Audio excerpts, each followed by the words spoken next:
Za naložbo so se odločili zaradi stare opreme in strojev, visoki so bili tudi stroški vzdrževanja, pravi direktorica Trebanjskega zdravstvenega doma. Pa tudi ljudem smo hoteli ponuditi nekaj boljšega, nekaj lepšega, nekaj bolj udobnega in seveda nekaj bolj sodobnega, kar pa posledično omogoča tudi boljše storitve. V zdravstvenem domu Trebnje so se potrudili in to koordinacijo posodobili z sodobnim strojem, z sodobnim instrumentarjem.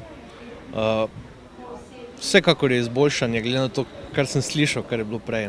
Zamenjali so tudi talne obloge in pohištvo. Hkrati z prenovo se upada pa tudi zamenjava oziroma zaposlitev novega zobozdravnika, tako da s 3.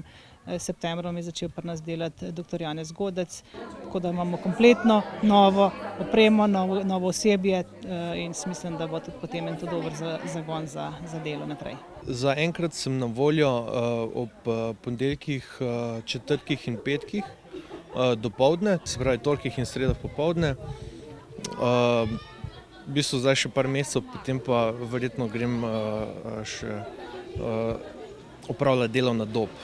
Postajo na Mirni pa bo treba v prihodnje še energetsko obnoviti in urediti dovoz. Občina pa že pripravlja načrt za dodatno parkirno površino pri novem športnem parku. Ki jo bomo uredili sicer v makadam izvedbi, vendar bo namenjeno parkiranju za potrebe otroškega igrišča, tenis igrišč, za potrebe zdravstvene postaje in pošte in seveda vseh tistih, ki bodo hodili tudi v kulturni dom na Mirni. Dela naj bi stekla še letos, dodaja. Današnji slavnostni dogodek so sicer kulturno zaokrožili učenci osnovne šole Mirna.